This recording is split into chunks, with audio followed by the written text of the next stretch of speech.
Good afternoon, everybody. We're just gathering people, so if you could just hang in there for a few seconds, we'll get started in 30 or 60 seconds or so.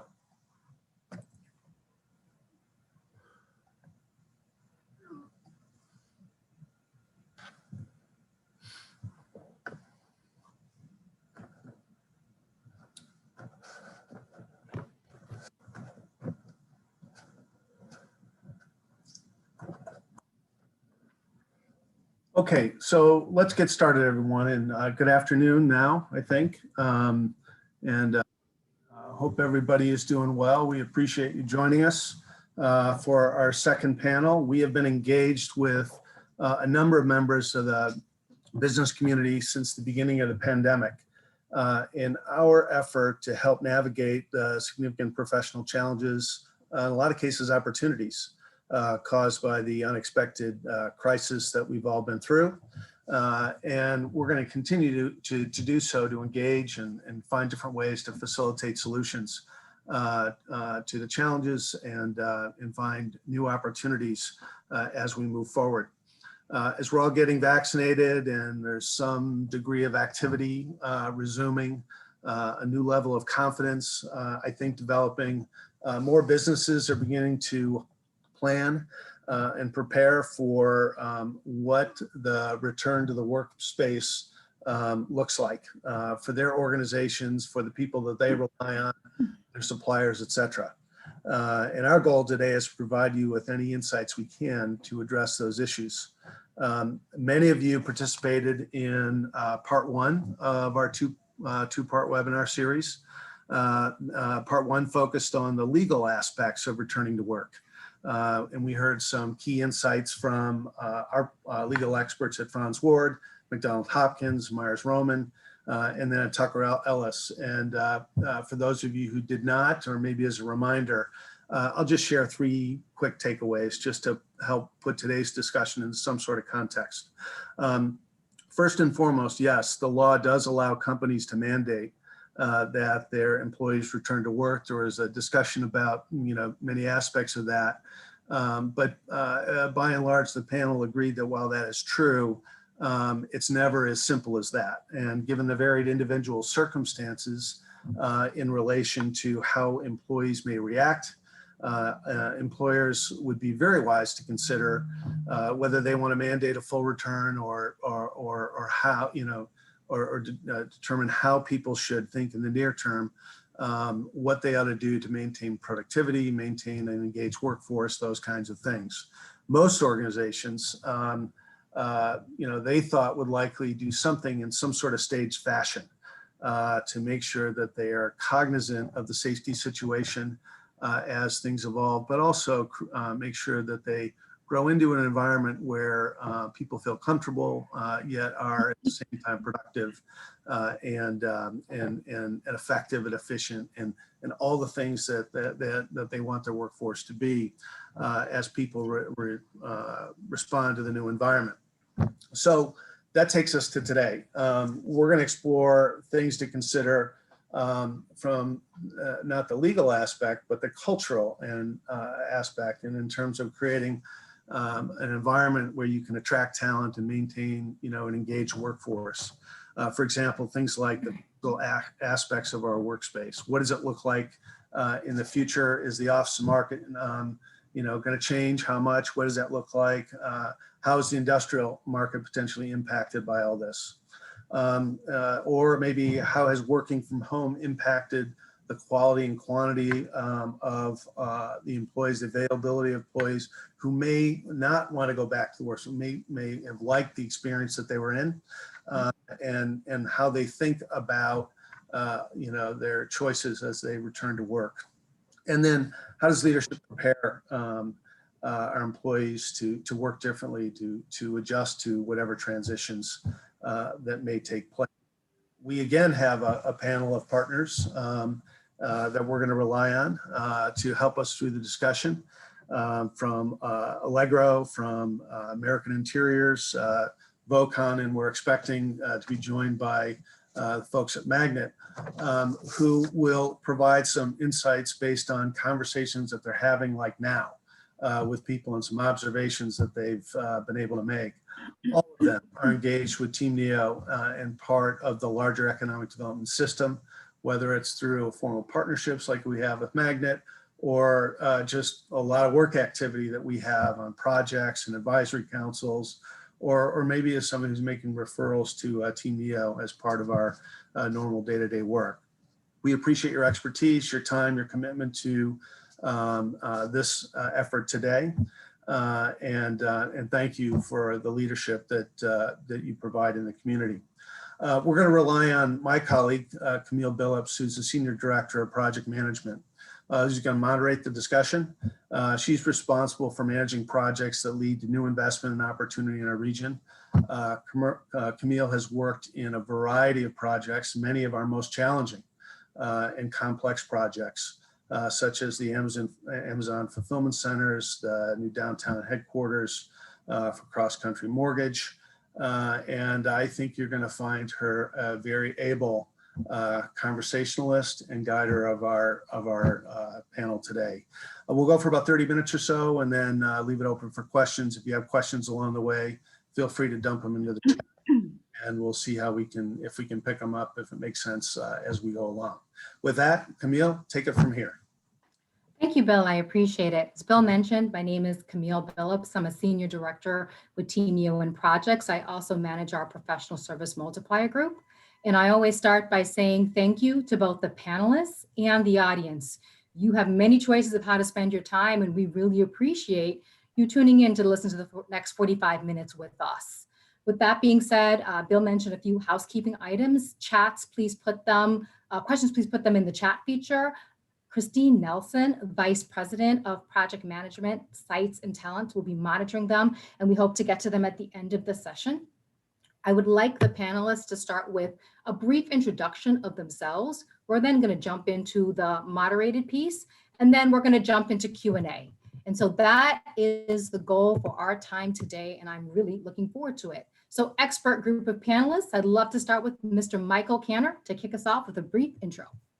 First of all, thank you for having me, Camille and Bill and Team NEO. Appreciate the opportunity to speak with this esteemed panel. I'm Michael Cantor. I'm the Managing Director and Principal of Allegro Real Estate Brokers and Advisors. We are a firm that provides transactional and consulting services to clients ranging from startups and nonprofits to government and Fortune 500 companies. And at Allegro, we specialize in representing occupants of real estate through tenant representation, site selection, and corporate real estate outsourcing. So with more than 25 years of experience, as you can see with my gray beard in the commercial real estate industry, I serve clients with local, national, and global real estate needs. Thank you. Thank you, Michael. I'm going to turn it over to Megan. Thanks, Camille, and really very honored to be with you. My name is Megan Spironos. I'm a principal and strategy director at Vocon. Vocon is an architecture, design, and strategy firm based out of Midtown for 37 years. We also have offices not only in Cleveland, but in New York. And a big bulk of our work is really to help organizations figure out kind of how the physical environment can help support their people and their business objectives. So as you can imagine, this has been a very big topic for us. So we're happy to share insights and any guidance that we've learned and things that we're doing to really navigate what's very much a new normal for us going forward. So happy to be here. Megan, Kayla, you're up next. Yeah, thanks, Camille. And again, an honor to be here as well this morning. My name is Kayla Stallard. I am a workplace analyst here at American Interiors. American Interiors is an interior solution provider. So we do anything from prefab construction all the way down to the furniture side. And then we also have a studio that focuses on the people side of change and change management practices, which is where I sit. So again, kind of like Megan said, really having conversations with clients about this big workplace shift and how do we leverage that to our advantage. And so we really are excited to be here today and think it's going to be a really good discussion as we move forward. And last but certainly never least, Mr. Ethan Carp. Thanks. Echo the sentiments around being here. So CEO of Magnet, we are a nonprofit, mission-driven organization to help our small and medium manufacturers across Northeast Ohio. So from my perspective and with relevance to this panel, I am a living case example of a building that we are building that Michael here actually helped us identify over the next year. So we are living through these stages of what are we going to do as we attempt to build a building and things after COVID. As a service organization where we provide consulting services to manufacturers, we engage with a lot of service companies. So we have that perspective. And finally, of course, we work with our manufacturers, and we have been their guide in many cases to the many changes over the last year of what is going on in this crazy world. And so I'll kind of share examples and stories from all those various worlds as these true experts in space you have here on the phone give you their perspectives as well. Thank you, panelists. Let's start with Michael. Let's jump into the huge real estate shift that's happened over the last 12 months. What are some of the general observations that you'd make regarding the pandemic's impact, the work from home phenomenon, as it affects both commercial and industrial real estate? Sure, I'll try to keep it high level, but to say huge shifts is a fair statement. The markets have definitely been disrupted over the last year. Overall, transaction volume has been reduced. Much of what we've seen are a lot of companies, due to uncertainty, are making short-term decisions, a lot of 1 and 2 year lease extensions, with the hope of being able to see the next normal a little bit more clearly after we get past the pandemic. The pandemic has really accelerated, rather than to change things, it's accelerated changes that were already taking place. So I'm not going to talk a whole lot about bricks and mortar retail and hospitality sectors, but they have taken really big hits in the last year. But we've been seeing some shift away from bricks and mortar retail over the years. It's just been accelerated. Meanwhile, the industrial market, which Ethan will talk a little bit about as well, is red hot right now, largely due to the Amazon effect, where e-commerce has absorbed distribution and warehouse space at an accelerated pace. And that has ripple effects on the manufacturing supply and pricing as well.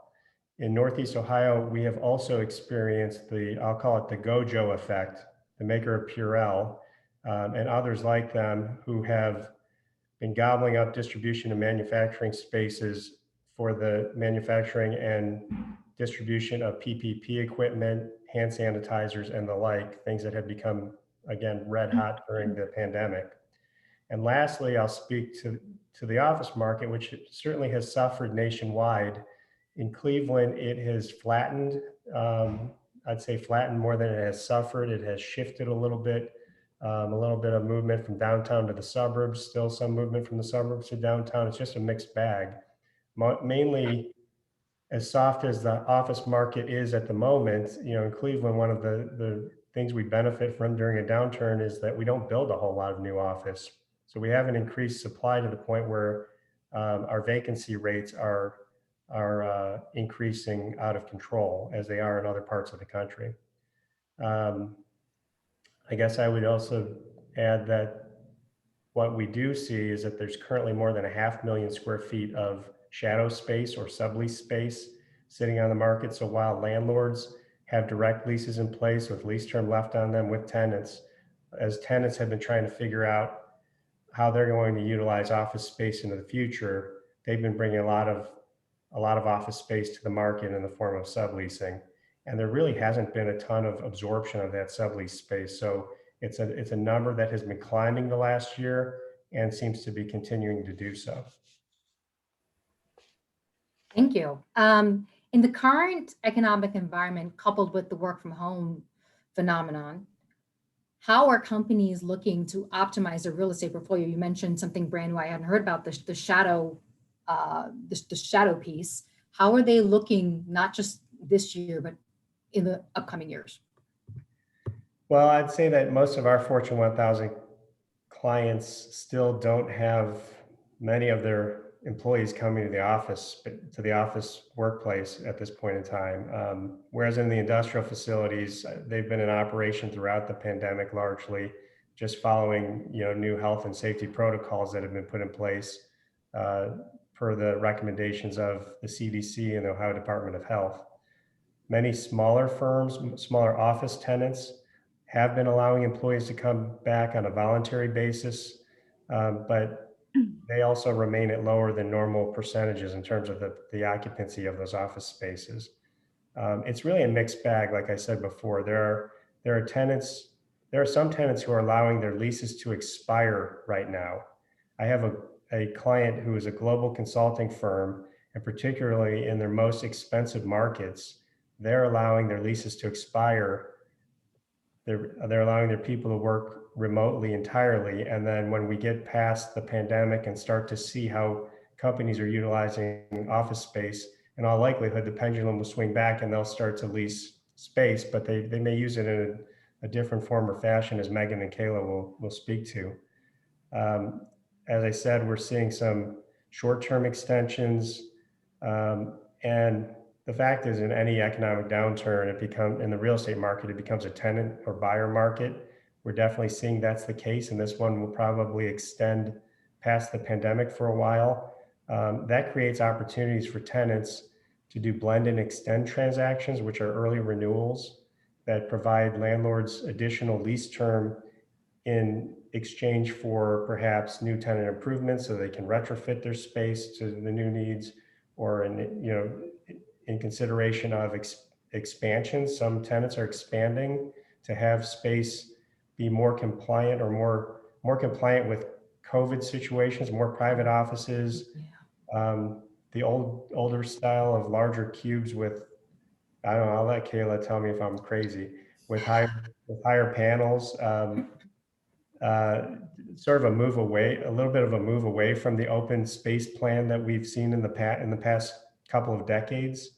And we're seeing others who are talking to their landlords about exchanging, new lease term for contraction of their space. The other thing I just mentioned is that one of the things we're seeing with our national clients is they're trying to gauge when they open up some of their offices across their portfolios based on how their landlords are handling health and safety standards in this environment. So we've helped clients survey their landlords across their national portfolios to make sure that the landlord's protocols are in alignment with the tenant's protocols before they're ready, willing, and able to reintroduce employees to the workplace. Thank you, Michael. That was very helpful, and love when I learn new things. That's one of my favorites. I'd like to switch to Megan. We've talked about the shift in real estate and the various options as people try to bring folks back in and also look at their physical space. Now let's talk about the culture. For a portion of the workforce that's proven that they can work anywhere, why are we returning to the workplace? What's the new mission? It's a very logical question. We've done pretty well, and we've really learned a ton in the last year. I think it's been a year of learning for all of us. For so many of the organizations that we've worked with, I think they surprised themselves into how quickly they kind of became tech fluent in the various platforms. We ourselves were a Teams culture, so we got really good at Teams like overnight. So it begs the question, what are we missing by not being together? And it turns out we're missing a lot. And so when we can work anywhere, that gives us a lot of choice in our day, but we're missing this connection to culture. And, the space is really a reflection of an organization's values and ethics. And so what we've discovered is that the first question that we want to answer is, what is the new mission of our work environment when we can work anywhere? And so we're finding that the answers with our clients are coming down to, we want it to be a place of connection. We want it to be a kind of that anchor back to our culture. We want to come together and have this dynamic exchange of ideas, to innovate, to think creatively together. We've sort of figured out what kind of work we can do remotely. And oftentimes it's been kind of the more heads down work that we were craving to be able to have space to do that in our physical work environments.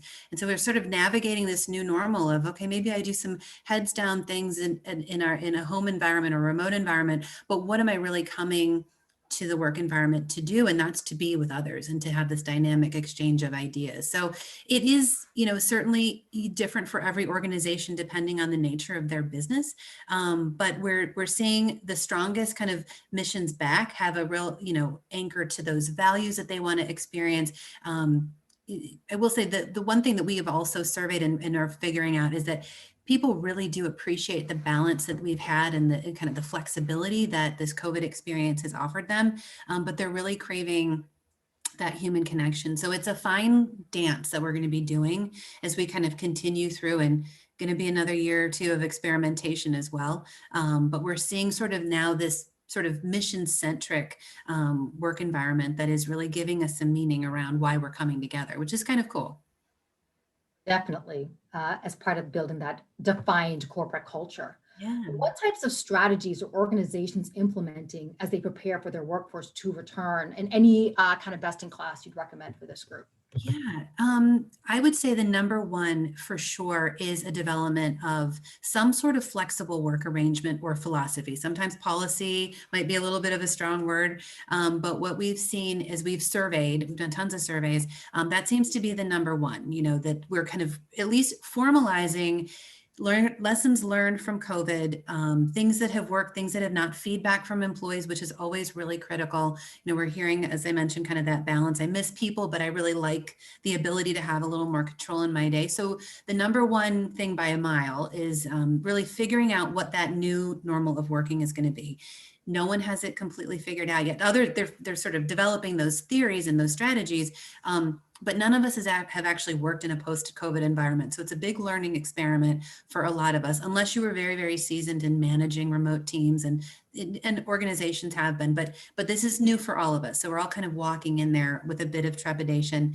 I would say the second kind of behind that is really now doing a reconfiguration of the work environment, not necessarily always construction related, but really to now adopt kind of new reasons why we're coming back to the work environment, some physical distancing that we may still want to have in there, but just sort of an appreciation of, okay, we're not coming back the same, we're coming back with different intent, and sort of restructuring kind of the work environment around there. And then I would say the third is really more around hoteling and hot desking.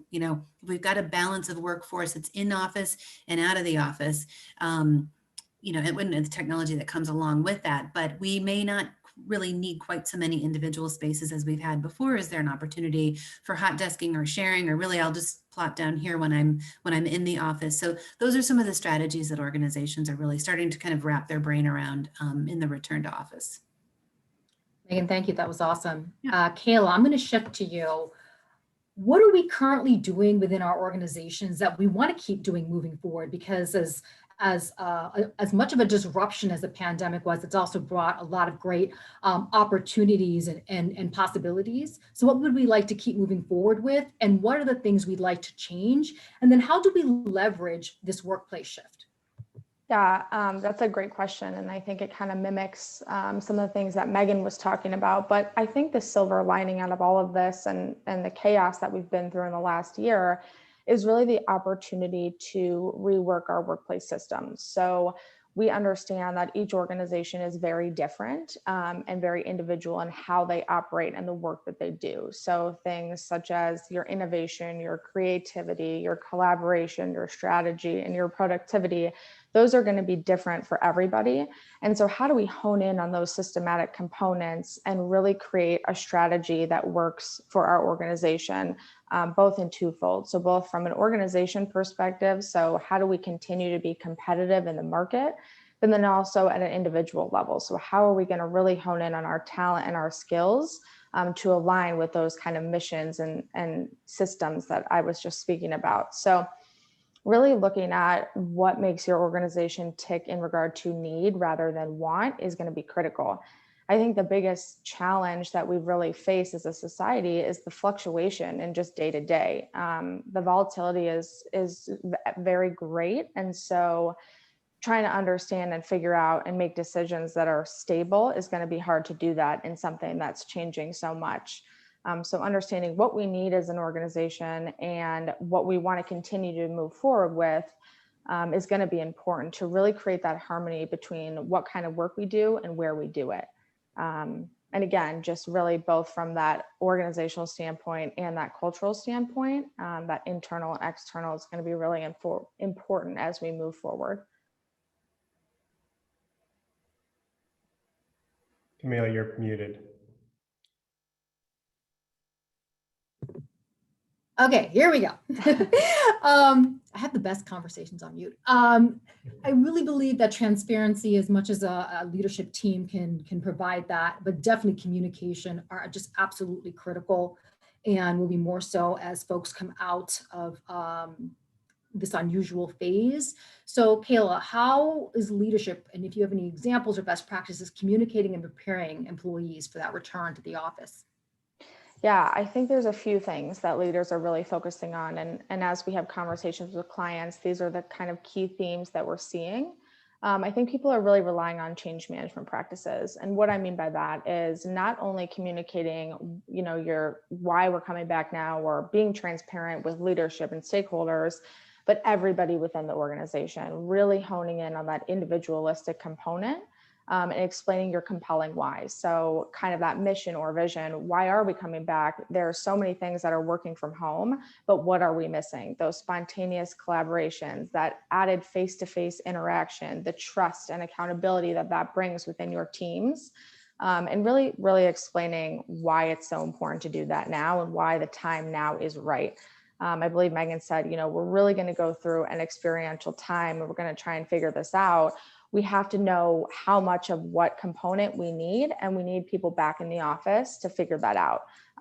Can you work from home 2 to 3 days a week and then in the office 1 or 2? What does that look like? Again, honing in on the DNA of your organization specifically. That being said, I do think it's also important to understand what's going on within your industry. Just a level set or a gut check is going to be important, but aligning what you need in regard to space and skill and talent is going to be really important to understand what makes your organization tick, and how do we keep you competitive as we move forward, not only now, but 10, 20 years down the road. And that leads right into the next question, because you brought up a really good point when we were prepping for this. You don't manage everyone the same. You love all your children the same, but you don't, you have a favorite. I digress. You don't manage all of your employees the same way. And knowing that maybe a younger person work from home may be really, really important to them. Whereas someone who is my age, it's a mix, right? So how are you changing your strategy across all generations?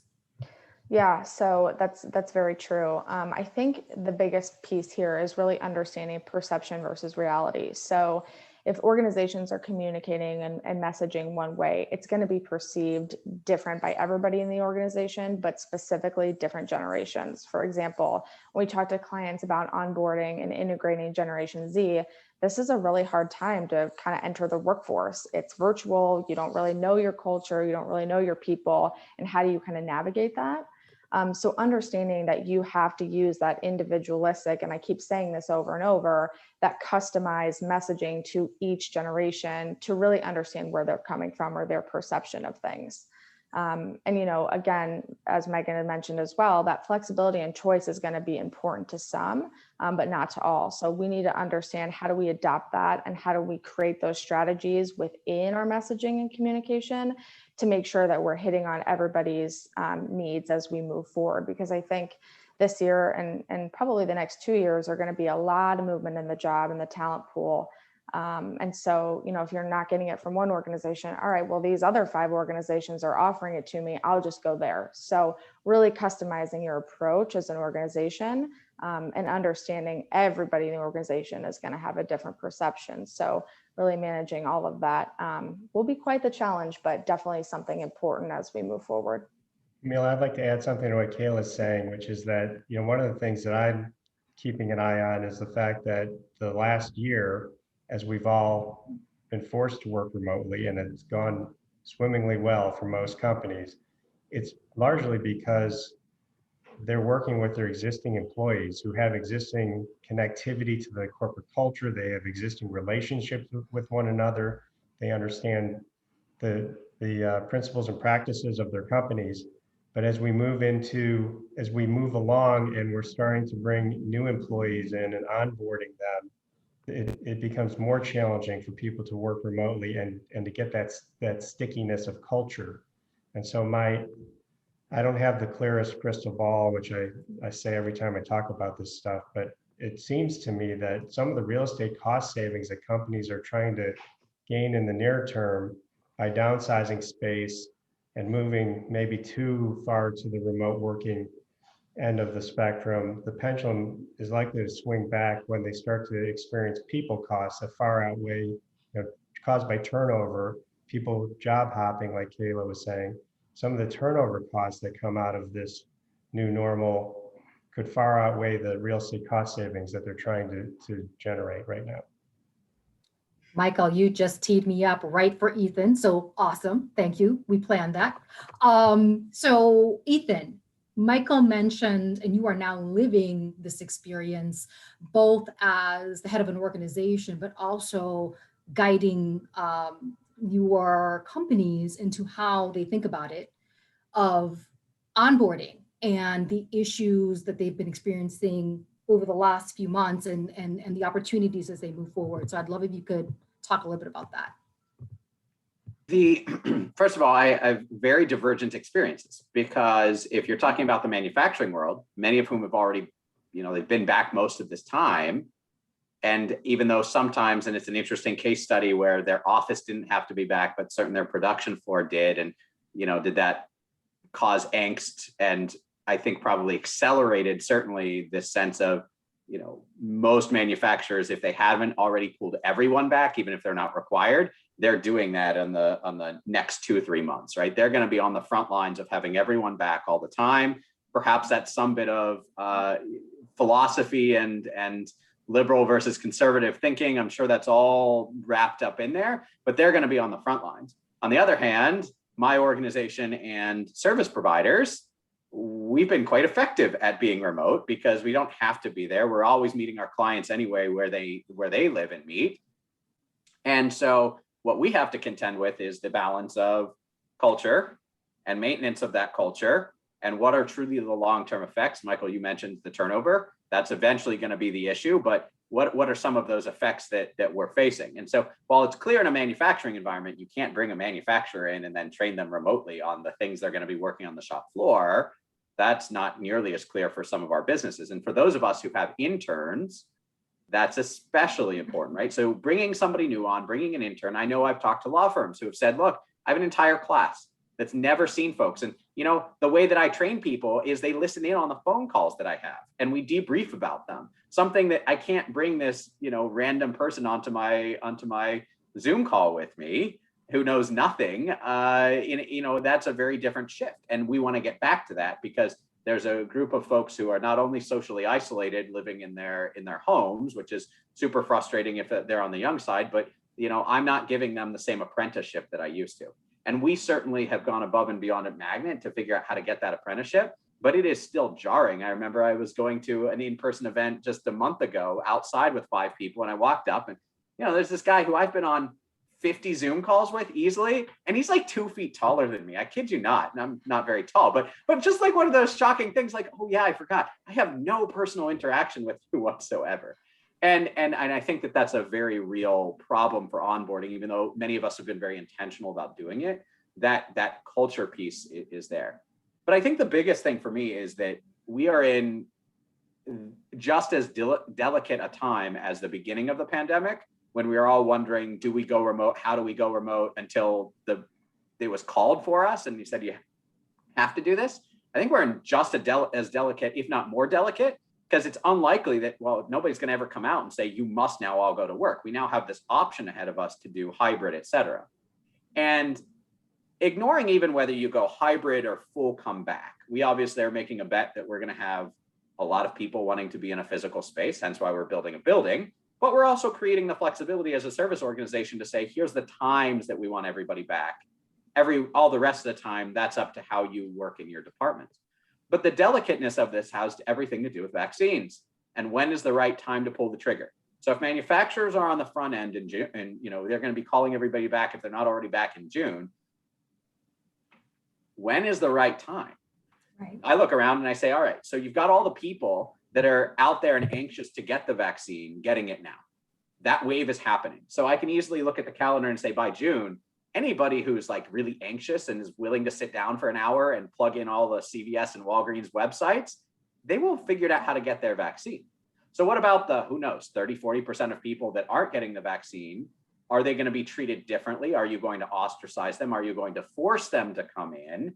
And now you have real cultural implications of people still scared about getting the vaccine or getting COVID, still concerned that you're going to be pushing them out. And then there's all sorts of cultural, talk about inclusion, et cetera, right? The reasons for this happening are not, people's just, it's not, that you're not getting a vaccine because you're crazy. There's some reason, either culturally, religiously, family, health. There is some reason that's going there. So you're going into a very deeply personal issue by requiring people to come back. But then again, many of us look around and we say, we need people back. We need to come. So when does that happen? I'll tell you, we personally have said, hey, look, let's target in August because it's not required. Let's do outside things over the summer.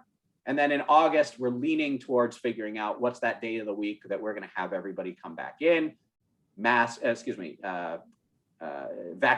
or not.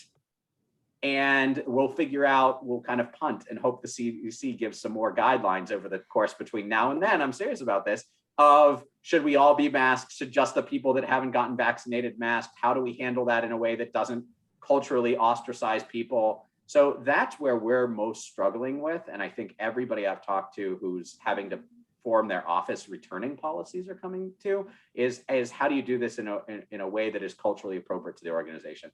And there is no one size fits all, because there's the manufacturer just said you're coming in, and you could say that's insensitive, but you could also say, and they've already had all of those people in this entire time. So it's a little hypocritical to be like, they're allowed to come in, but you have to stay away. So there's a cultural implication for everywhere, but I wouldn't underestimate the amount of uncertainty and concern that everyone's facing, unless you think, oh yeah, but folks like me who are getting our vaccine, we feel all good. Well, those folks are also scared because the vaccine isn't 100%, and they're going to be having to force to go back into environments where not 100% of people are vaccinated. So it's on both ends still that we still have to be really sensitive with our cultures. Thank you, Ethan. I am amazed that this time has gone by so quickly. So I was going to ask each of the panelists to just give me a quick, what's your best takeaway? And then we're going to jump into questions. And I'm going to start again with Michael. What is my best takeaway? I guess my best takeaway is that I think that some form of remote working is here to stay. I think that the majority of office users will, as Ethan said, move to a hybrid situation. I think we've all spoken a little bit about how tricky that hybrid situation is going to be and how unique it'll be to each company's culture. And meanwhile, it's one of the things that we're working with our clients about, is to try to help them figure out how much of their work, what work should be in the office, what work should be remote. How do you plan around departments, not around individual people, because departments need to function with one another. My general takeaway is that it's a mixed bag, and we're still in a wait and see mode to some extent. Megan spoke about we're experimenting. We're still experimenting, and I think it's going to be a while before a lot of companies find the sweet spot and find some form of smooth sailing again. It's going to take some time. Thanks, Michael. Megan, how about you? Yeah, I would say because we've learned so much, we still have so much far to go, especially with the logistics of how does this hybrid experience work? Like, really, how does it work? And we've heard it from a bunch of different companies. It's just, you don't just toss up and say, well, we're going to be hybrid, but how does that work? I think the emphasis is on the experience that organizations want their people to have in the work environment, but also with a recognition that our employees are our employees, whether they're in our work environment or not. So we have to think about their work from home experience. We have to think about the care and consideration that we're taking of them when they are not under under our roof, because that is something that's very relevant to our generations now that are coming up, is an employer that cares about my health and well-being. So that's part of the experience. What experience do we want for our workforce in this new kind of environment? And that I think will help guide, any decision making that you have regarding real estate or the physical work environment is going to be central to that for sure. Thanks, Megan. Appreciate that. Kayla, how about you? Yeah, I think my biggest takeaway in all of this is that we really understand that however companies start to move forward, it is not a one size fits all. I know Ethan touched on that, and that is so accurate. You know, it's important, like I had mentioned, to understand what other organizations or industries are doing, but until you know what your organization needs, how are you even going to start to invest in space or facilities or talent and all those sorts of things? And so I think a key facilitator as we move forward is going to be data analytics and relying on using predictive modeling to understand where you are now, where you should be in the future, and how do you really hone in on those key drivers, what makes you great, and how do you move forward that's really going to keep your organization competitive during all of this fluctuation. Thanks, Kayla. And Ethan, one takeaway. My biggest takeaway is to talk to your folks about all of these changes. And they don't have a crystal ball either, but I've learned on the one hand that my team was far more amenable to hoteling than I thought they were going to be. I thought they were going to be super attached to stuff. And that was a nice surprise for me, being like, this is going to be a lot easier. I also found out that the majority of people, as I expected, were going to want to come back. What I didn't anticipate is I went in saying, hey, why don't we, here's the when people can get vaccines, everybody be vaccinated. All right, so July. And by the way, the CDC says we can start taking our masks off if we're enclosed to our rooms. Let's create the culture where we can ask people if that's okay. And the organization and my leaders pushed back hard on that. And I was very surprised. They're like, no, that's too much change. There's too much social anxiety of reintegrating everybody. Let's not take these all in bites, and let's give ourselves a little bit space, even though it's less efficient, so that, you know, put it in August. And by the way, don't give people firm details on August, because we don't want to be the first in front of everybody doing, you know, bringing everything back. We don't want to be the latest. So, you know, think 6 months ago, we had no idea what 6 months later would look like. Let's be extra cautious. And I would have done something totally wrong that would have messed with even my most ardent supporter leaders. And so that was a big learning, is ask people what they're thinking about these things to craft your policies. That's awesome.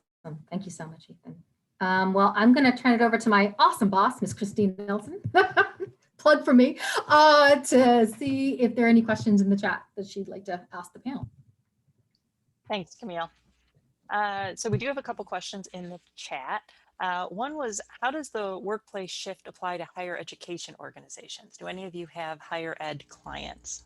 I have a half dozen higher ed clients, and my sense is that they're handling the shift back to work the same way that large corporations are. They're being very cautious. A lot of schools are still largely online. A lot of universities are largely online, hoping to come back to more in-person education this fall.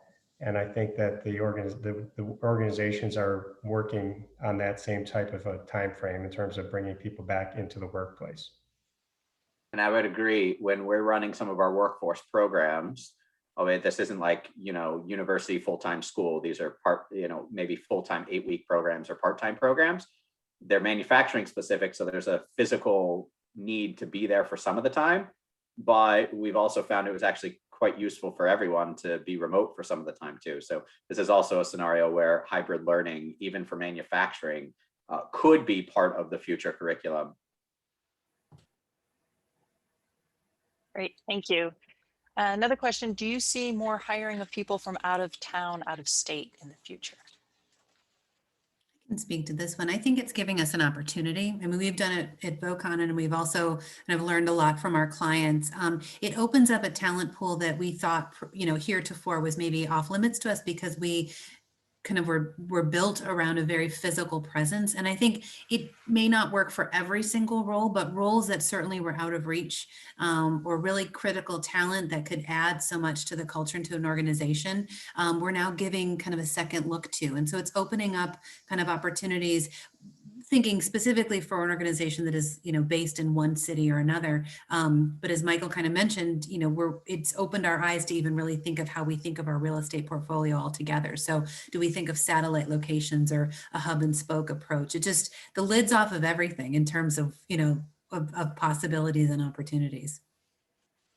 Yeah, and I think adding to that, conversations we've had with clients and just in regards to expanding the talent pool, I think specifically it's going to be very interesting to see new roles as far as process. So like an outside looking in perspective, from that remote, kind of perspective, and how we can manage that. And so I think there's going to be a really high increase in people who are going to come into organizations from different locations to help with process and organizational structure, as we move forward and have to be more competitive within the market.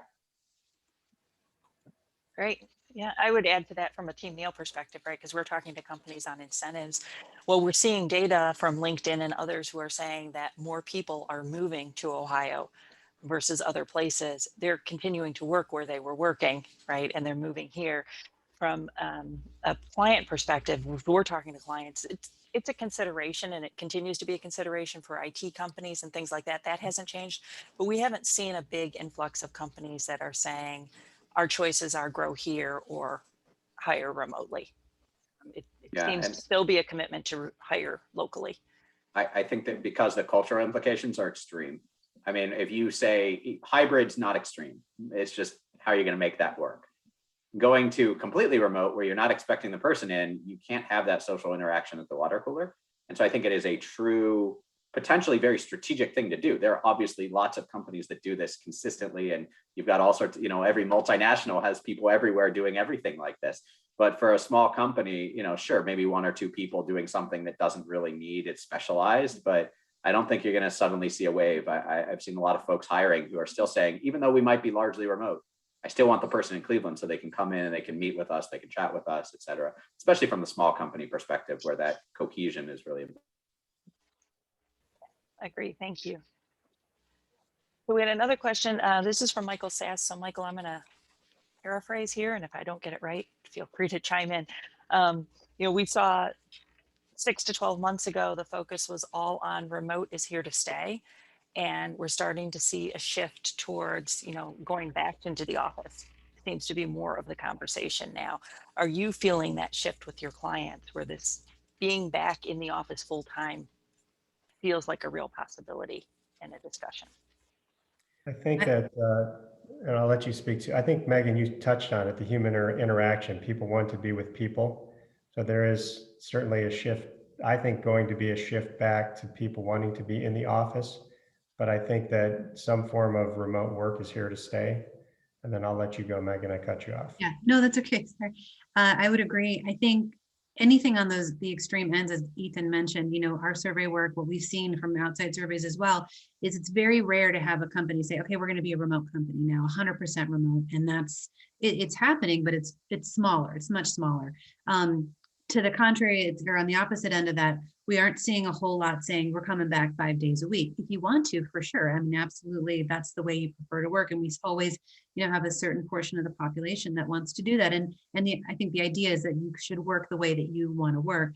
But it's a really serious decision for an organization to say we're fully going remote. And so we're seeing the vast majority kind of say we're going to balance this out. And there's going to be the magical word hybrid that we've heard so much over the last year. And exactly what that is. But those two bookends of extreme, we're not really seeing, quite as much. Okay, well, this has been an awesome conversation. I really appreciate it. You guys have been as fantastic as I expected, even more so. So really, thank you, thank you, thank you. And I'm going to turn it back over to my CEO, Mr. Bill Kaler, to close us out. Thank you, guys. Thanks, Camille, Megan, Kayla, Michael, Ethan. Thanks so much for your insights, for your support of our work, and overall for your leadership in the community. Obviously, a lot to consider here, no clear answers. But like anything else, it's communication, being sensible, flexible. And I think what I heard people say is be willing to lean in. The manufacturing environment has been very much an in-person sort of environment for a while now. So we know it can work. The office environment is different. There are a lot of different considerations. What I heard everybody say in some way, shape, or form is be thoughtful about the environment you're trying to create, the kind of engagement you're trying to drive with your employees. and being willing to adjust as you go. So thanks so much for your insights, and thanks to everybody for listening in. I think we will provide a link. I'm asking Christine and Camille, I think we can do that. If anybody has a desire for the link, just let us know, and we'll be happy to provide it. Thanks all for being a part of this. Enjoy your day.